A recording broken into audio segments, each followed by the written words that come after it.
Summer 2024 was the season I let things slide a bit. Maybe I didn't exactly get fat, but I did gain over 5 kilos pretty quickly. The last time I weighed myself, I was 57 kilos. So what the f has happened? So 60 days ago, I challenged myself to lose it all. And I documented every single step along the way. So in today's video, I'll be sharing with you guys my whole journey. Not just my results, but also the challenges I faced towards weight loss along the way. My papa is 90 and he could probably function better than me right now, so. My goal with today's video is really just to share what I learned in order for you guys to apply it to your own weight loss journeys to get the weight off and keep it off in the long run. I always find the most success on my diets when I have a solid routine in place because you don't really have to think about what you're doing. You kind of just set it and then go into autopilot. But at the start of this challenge, I had no routine at all. Over summer, I let everything slide, so I had to completely rebuild my routine from scratch. My first step, getting back into calorie tracking. Now, it is tedious, but it is unbelievably effective for understanding your portion sizes and seeing real results. Like that one humbling moment when you realize 1 serving of peanut butter is actually 3 servings.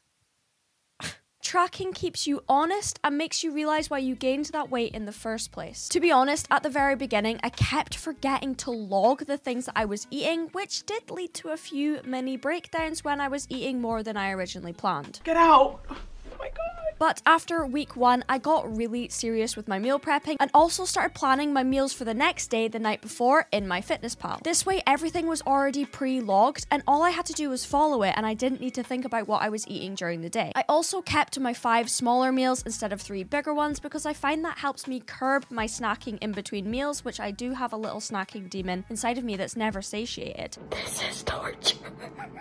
So this really helps. And for my meal prep, I like to keep things super simple. I'm personally not one who likes to spend hours in the kitchen, and instead I simply choose 1 protein and 1 carb for the week and make enough that I can mix and match throughout the entire week. For example, right now I'm on my mince and squash hype, but this can be anything from chicken and rice to chicken and potatoes, salmon, tuna, or any other carb that I'm really feeling that week. But by changing up the sauces I use, my fat sources, how I cook my carbs or my protein on individual nights really feels like I'm having different meals every single day, even though I'm using the same core ingredients. And honestly, after a summer of eating whatever I wanted, my cravings at the beginning of this diet were unbelievably intense. I want cookie. And watching crumble reviews every single Monday on TikTok, probably not helpful. Tension between me and this guy reviewing crumble cookies off the charts. And to manage this, some of you guys are going to hate me for what I'm about to say, but I cut out sugar entirely. For me personally, sugar is super addictive, and the less I eat, then the less I crave it. This approach isn't for everyone, but personally, it really worked for me. Now, I'm not cutting out sugar for life, and I actually did eat a lot of sugar at one point in this diet, which I will touch on later in this video, but by focusing on whole single ingredient foods, it allowed me to stay fuller for longer and more than fueled enough to get through my entire day. Whereas when I would eat sugar, I would get peaks and crashes, which led to me eating more sugar and made it much harder to stay in my calorie deficit in the long run. And to my surprise, after following this more whole single ingredient food diet, my cravings completely subsided for sugar. It also completely changed the way that I look at food. I now no longer look at what I'm restricting from my diet in order to reach a certain goal, but how I can prioritize certain foods that make me feel my best while reaching my goal. And sometimes that'll be fruit and veg, and sometimes that'll be a piece of cake, as you guys will see later on in this video.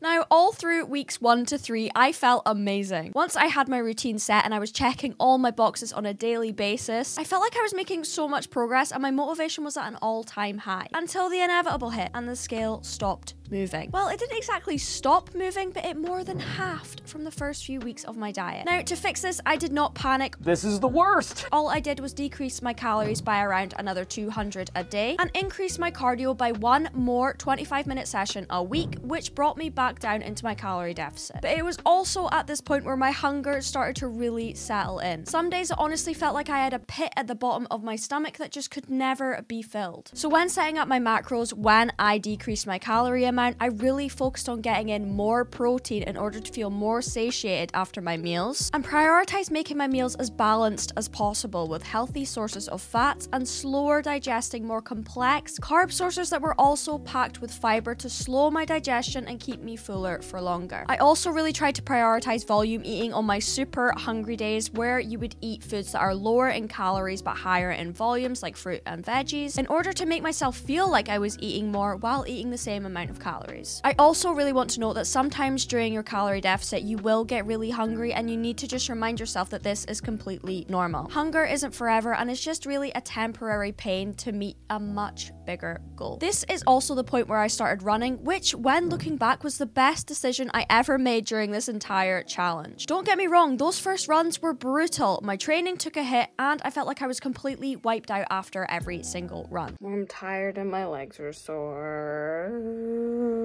But as I developed more of a routine, running became something that I genuinely enjoyed. We did more than 5k! In the past, cardio has been such a chore for me, but with running, I felt like it was something that I just wanted to push myself further on. Burning calories was kind of just more like a positive byproduct of that. I was 1 whole minute slower. Can't win them all.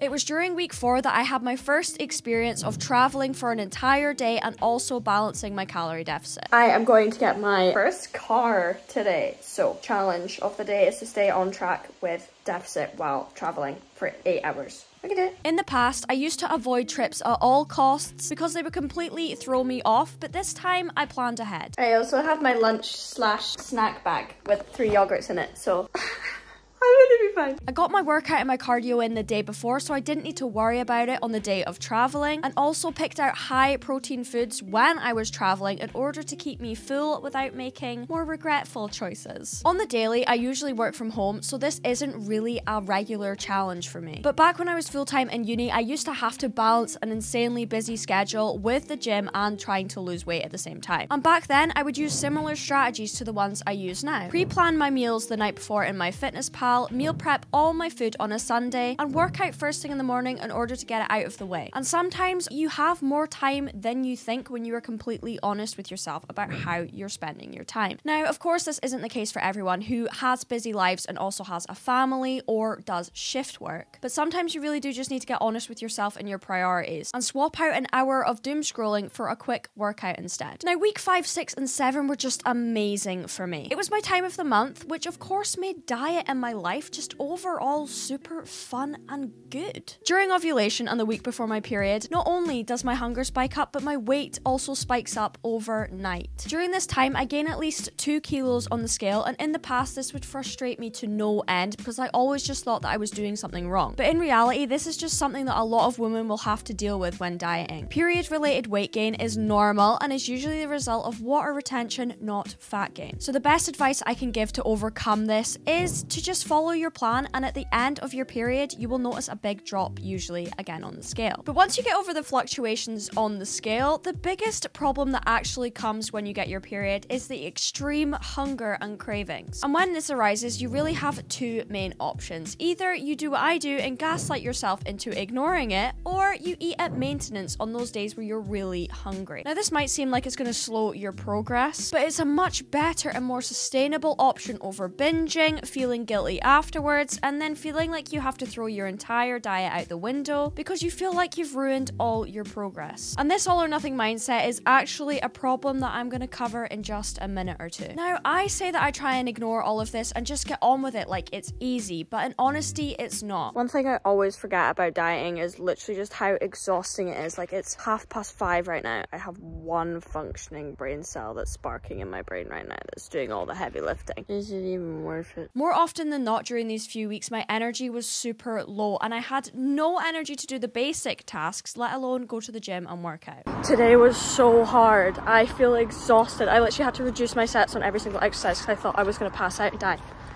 But we did it. I don't know. I kind of want to go back to bed. And it was here that I actually really learned the power of letting your body rest. I found that an extra rest day or going on a nice long run instead of going to the gym and lifting weights and doing cardio was what kept me going in the long run. Now, knowing if you actually need rest is super hard to grasp because resting is typically associated with being lazy, and sometimes it's true, you are just being lazy. But if your body is giving you the warning signs of burnout, you have to listen to it. This is supposed to be a sustainable lifestyle change. And if you're pushing yourself so hard you're going to burn out, then it's not sustainable. Now, when I'm dieting, my body likes to do this super fun thing where it doesn't make any visual progress for weeks, and then all of a sudden everything will change and then I look like a brand new person. Week 7 was that week for me. For me, visual progress was such a write-off for weeks, mainly because of my period, but even when the water weight dropped off, I just felt like I wasn't making any progress. But I knew that I was in a calorie deficit, so I stuck to my plan and it seriously paid off, which also reinforces how unreliable one measure of progress can be on its own. The scale, progress photos, how your clothes are fitting, your energy levels in the gym, all matter when judging if you're progressing or not. Now, week 8 was actually my birthday! 22!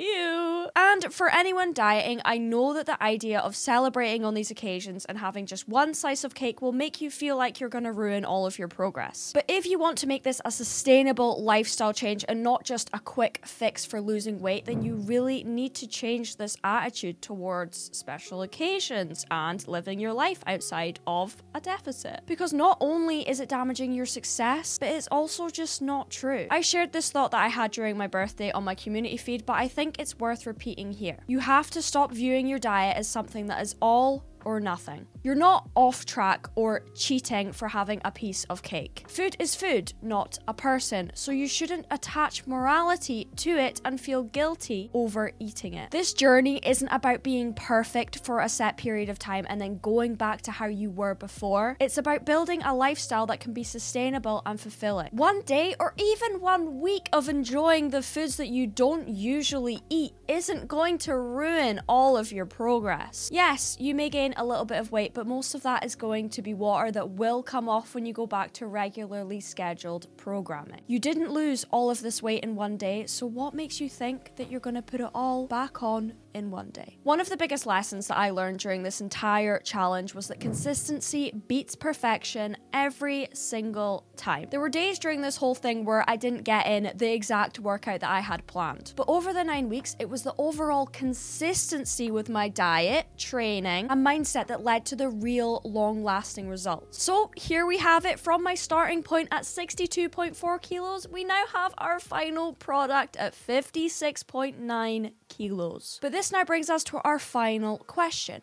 What's next? Well, as of filming this video, I am now a full week into my post-diet plan. I was going to do a full video covering how to set up a post-diet plan, so if you guys are interested in that, please let me know and I can film that. But to briefly summarize what I'm going to do over the next 5 weeks, my main goal will be to gradually increase my calories to my new body weight's maintenance calories. My end goal will be to work up to around 18 to 1900 calories a day, which I'll do by increasing my calories by around 100 to 200 calories per week until I can stabilize at around 57 kilos, give or take 500 grams. Throughout this entire journey, I also relied very heavily on this nifty little tracker I made myself to monitor my progress and adjust my calories and cardio as necessary. It made a huge difference and kept me super accountable because I was tracking my weight on the daily, and I really couldn't lie to myself if I had to look at it every single day. So I decided to pop up a blank template of this tracker on my website because I really think it will help some of you guys too. Especially for my nerds out there who like to control and keep track of literally every single variable that they're doing at one time. So there's something wrong with me, I think, mentally, but it's fine. So I'll pop a link for that in my description alongside my fat loss guide in case any of you guys want to set up your own 60-day journey like I did. If this video taught you guys anything, I really hope that it was progress is not linear and that consistency over time is the key to making real lasting change in your physique. If this video resonated with you or helped you on your weight loss journey, please let me know down below. Don't forget to subscribe while you're down there and join us Pookies. Hopefully I will catch you guys in my next one.